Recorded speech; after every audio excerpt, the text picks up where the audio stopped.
بسم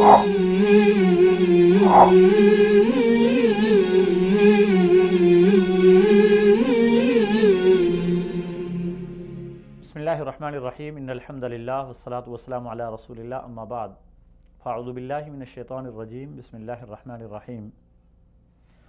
اذن للذین یقاتلون بانہم ظلموا وان اللہ علی نصرہم لقدیر صدق اللہ العظیم۔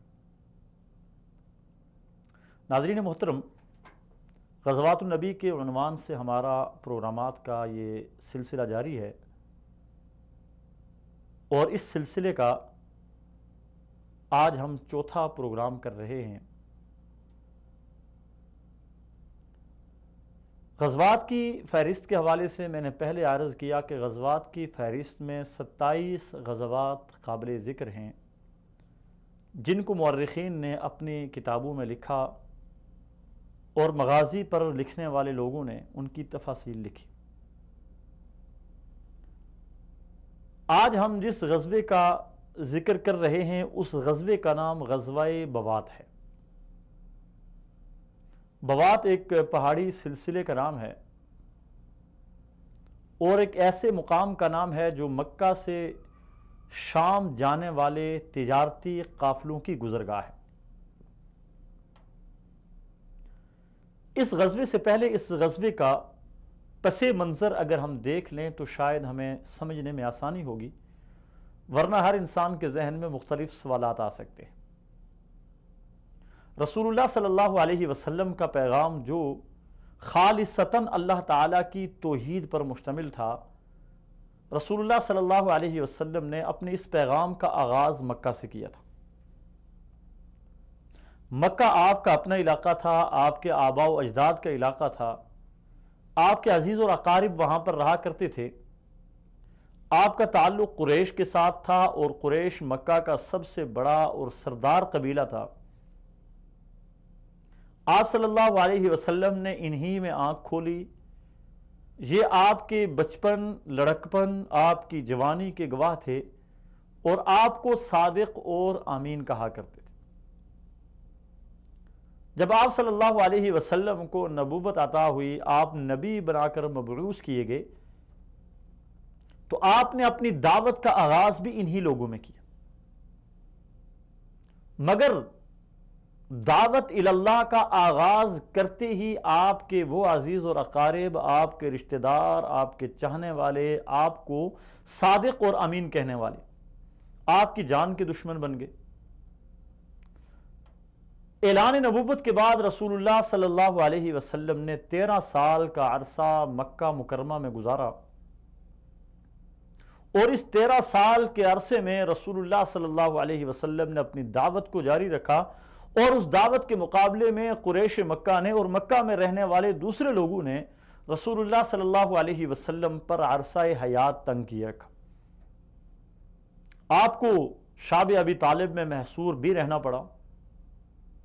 آپ کے صحابہ اکرام رضوان اللہ علیہم اجمعین کو تنگ بھی کیا گیا، مارا بھی گیا، پیٹا بھی گیا، حتیٰ کہ پہلی مرتبہ آپ صلی اللہ علیہ وسلم کے صحابہ اکرام جب ہجرت پر مجبور ہوئے تو مسلمانوں کے ایک بڑے قافلے نے حبشہ کی طرف ہجرت کی، اور وہاں جا کر نجاشی بادشاہ کے پاس پناہ لی، اور پھر کچھ عرصے کے بعد رسول اللہ صلی اللہ علیہ وسلم پہ عرصہ حیات اتنا زیادہ تنگ کر دیا گیا، آپ کے صحابہ اکرام کی زندگیاں اتنی اجیرن بنا دی گئی کہ رسول اللہ صلی اللہ علیہ وسلم کو اپنا یہ علاقہ مکہ چھوڑنا پڑا۔ صحابہ اکرام کو اپنے بستے گھر اجاڑنے پڑے، اپنی ذاتی زمینیں، اپنے ذاتی گھر، اپنے رشتہ داری، اپنا تعلق اور اپنا آبائی علاقہ حضرات صحابہ اکرام رضوان اللہ علیہ مجمعین کو صرف اہل مکہ کے ظلم و ستم سے بچنے کے لیے چھوڑنا پڑا، اور انہوں نے رسول اللہ صلی اللہ علیہ وسلم کو مجبور کیا کہ یہاں سے نکل جائیں اور جا کر کہیں اور آباد ہو جائیں۔ آپ صلی اللہ علیہ وسلم نے بھی ہجرت کی، حضرات صحابہ اکرام رضوان اللہ علیہ مجمعین نے بھی ہجرت کی، اور تاریخ اسلام کی اتنی بڑی ہجرت ہوئی کہ مکہ مکرمہ میں سے سارے کے سارے صحابہ اکرام مکہ چھوڑ کے اپنا آبائی علاقہ چھوڑ کے مدینہ چلے گئے۔ اور صرف اسی پر بس نہ ہوا، جب قریش مکہ کو اس بات کا علم ہوا کہ رسول اللہ صلی اللہ علیہ وسلم اور آپ کے صحابہ اکرام مدینہ میں پر امن رہ رہے ہیں، تو مسلمانوں کے خلاف سازشوں کے جال بننا شروع ہو گئے، مسلمانوں کے خلاف سازشیں کرنا شروع ہو گئے، اور مدینہ میں رہنے والے وہ لوگ جو یہود تھے، جو مشرک تھے، جو مختلف قبائل کے ساتھ تعلق رکھنے والے تھے، قریش مکہ نے ان کے ساتھ اپنے تعلقات استوار کرنا شروع کیے اور مسلمانوں کے خلاف سازشیں کرنا شروع کر دی۔ ان سازشوں کا علم رسول اللہ صلی اللہ علیہ وسلم کو گاہے بگاہے ہوتا رہا۔ اوس اور خزرج، بنو قریظہ، بنو نذیر، ان میں رہنے والے وہ منافقین جو بظاہر رسول اللہ صلی اللہ علیہ وسلم کو آ کر کہتے تھے کہ ہم آپ کے ساتھ ہیں، لیکن حقیقت میں ان کے دل انتہائی پریشان تھے اور وہ کڑتے تھے اسلام کی اشاعت سے، اسلام کی سربلندی سے، اسلام کو پھیلتا پھولتا ہوا دیکھنا وہ پسند نہیں کرتے تھے۔ قریش مکہ نے ان کو استعمال کیا اور وہ ہر وقت سازشوں میں مصروف رہتے تھے، یعنی مکہ سے نکالنے کے بعد بھی مسلمانوں کو مدینہ میں آ کر قریش نے امن کا سانس نہیں لینے دی۔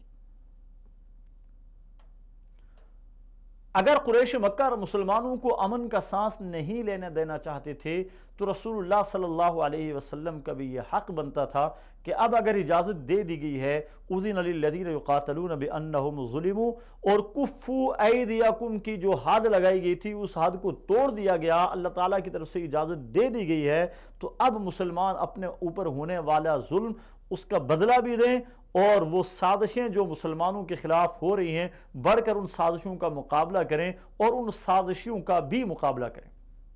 اس لیے رسول اللہ صلی اللہ علیہ وسلم نے یہ طے کیا کہ آئندہ قریش مکہ کو امن کے ساتھ نہیں رہنے دینا۔ غزوہ ابوا یا غزوہ ودان بھی اسی سلسلے کی ایک کڑی تھی، اور غزوہ ودان میں صرف 60 یا 70 صحابہ اکرام کو، جن میں صرف مہاجرین تھے، رسول اللہ صلی اللہ علیہ وسلم اپنی معیت میں لے کر گئے تھے۔ لیکن غزوہ بوات میں رسول اللہ صلی اللہ علیہ وسلم نے اپنے ساتھ مجاہدین کی تعداد کو بڑھایا۔ رسول اللہ صلی اللہ علیہ وسلم کو اس بات کی اطلاع ملی کہ قریش مکہ کا ایک بہت بڑا قافلہ ہے جو ملک شام سے تجارتی سامان لے کر آ رہا، اور یہ بات ذہن میں رکھیں کہ رسول اللہ صلی اللہ علیہ وسلم ایک کامیاب ترین جرنیل کی حیثیت سے، سپہ سالار کی حیثیت سے رہتے تھے، اس لیے دشمن کی نقل و حرکت پہ آپ ہر وقت نظر رکھتے تھے، اور آپ اس طرح دشمن کی معلومات رکھتے تھے کہ ایک بہترین جرنیل ہی اس طرح کی دشمن کی معلومات رکھ سکتا ہے۔ رسول اللہ صلی اللہ علیہ وسلم کو اس بات کا علم ہوا کہ امیہ ابن خلف قریش مکہ کے ایک بہت بڑے تجارتی قافلے کی سربراہی کر رہا ہے، جن میں افراد کی تعداد 100 تھی اور 2500 یعنی 2500 اونٹوں پر مشتمل ایک قافلہ تھا۔ اس قافلے پر تجارتی سامان تھا جو شام سے مکہ کی طرف جا رہا تھا، اور یقیناً بہت بڑا قافلہ تھا۔ یہ قافلہ اگر مسلمانوں کے ہاتھ لگ جاتا اور مسلمان اس مال تجارت کو اسلام کی اشاعت اور سربلندی کے لیے استعمال کرتے تو یقیناً مسلمانوں کو یہ مال غنیمت کافی ہو جاتا اور اسلام کے پھیلنے پھولنے میں اس کی بڑی مدد ہو سکتی تھی۔ رسول اللہ صلی اللہ علیہ وسلم صحابہ اکرام رضوان اللہ علیہم اجمعین کے قافلے کے ساتھ ان کی تعداد 200 تھی، اور ان 200 میں مہاجرین بھی تھے اور انصار بھی تھے۔ رسول اللہ صلی اللہ علیہ وسلم نے مدینہ سے بوات مقام کا ارادہ کیا۔ مدینہ میں رسول اللہ صلی اللہ علیہ وسلم نے حضرت سعد ابن معاذ رضی اللہ تعالی عنہ کو اپنا جانشین مقرر کیا اور وہاں سے بوات کی طرف نکلے۔ یہ اسلامی تاریخ کا دوسرا غزوہ تھا۔ ابن عبد البر نے اپنی کتاب الدرر فی المغازی والسیر میں اس کو دوسرا غزوہ لکھا ہے۔ رسول اللہ صلی اللہ علیہ وسلم بوات مقام پر پہنچے، لیکن امیہ ابن خلف کو رسول اللہ صلی اللہ علیہ وسلم کی آمد کا پہلے ہی پتہ چل چکا تھا، اس لیے اس نے ایک تو اپنے قافلے والوں کو کہا کہ جتنا جلدی ممکن ہو سکتا ہے آپ جلدی سے جلدی کریں مکہ پہنچنے میں، اور دوسرا اس نے راستہ تبدیل کر لیا۔ راستہ تبدیل کرنے کی وجہ سے رسول اللہ صلی اللہ علیہ وسلم اگرچہ اس مقام تک نہ پہنچ سکے، اس قافلے کو حاصل نہ کر سکے، لیکن اس کا ایک فائدہ ضرور ہوا، یعنی قتال کی نوبت نہیں آئی، اور نہ ہی وہ قافلہ رسول اللہ صلی اللہ علیہ وسلم یا صحابہ اکرام کے ہاتھ لگا، لیکن اس غزوے کا ایک فائدہ مسلمانوں کو یہ ہوا کہ مسلمانوں کی دھاک کفار کے اوپر بیٹھ گئی، اور انہیں اس بات کا یقین ہو گیا کہ اب مسلمان ہمیں کسی حالت میں بھی پرسکون نہیں رہنے دیں گے۔ اگرچہ کفار نے اس کے بعد احتیاطی تدابیر بھی زیادہ اختیار کر لی، اور اس کے بعد مسلمانوں کو نقصان پہنچانے کی سازشوں میں بھی اضافہ کیا، لیکن اللہ تبارک و تعالی نے چونکہ مسلمانوں کی حفاظت کرنی تھی، اس لیے ہمیشہ ہوتا یہ رہا کہ کفار جو بھی سازشیں کرتے رہے وہ الٹی تدبیریں بن کے ان کفار کے حق میں وہ ان کے لیے نقصان دہ ثابت ہوتی رہی۔ تو اسلامی تاریخ میں وہ غزوہ جسے غزوہ بوات کہتے ہیں، یہ اسلامی تاریخ کا دوسرا غزوہ ہے، اور ٹوٹل 27 غزوات ہیں۔ میں نے پہلے عرض کیا غزوہ ہر اس مہم کے لیے بولا جاتا ہے جس میں براہ راست رسول اللہ صلی اللہ علیہ وسلم نے شرکت کی ہے۔ یہاں بھی رسول اللہ صلی اللہ علیہ وسلم 200 مہاجرین کے ساتھ بوات نامی مقام پر تشریف لے گئے تھے، اگرچہ آپ کا مقصد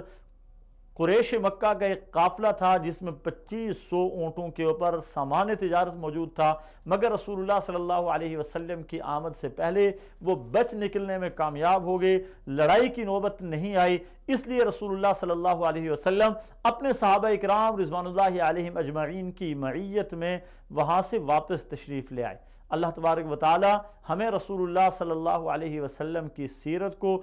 سمجھنے کی توفیق عطا فرمائے، آپ صلی اللہ علیہ وسلم کی حقیقی معنوں میں اتباع نصیب فرمائے۔ والسلام علیکم ورحمۃ اللہ وبرکاتہ۔ Mm-hmm.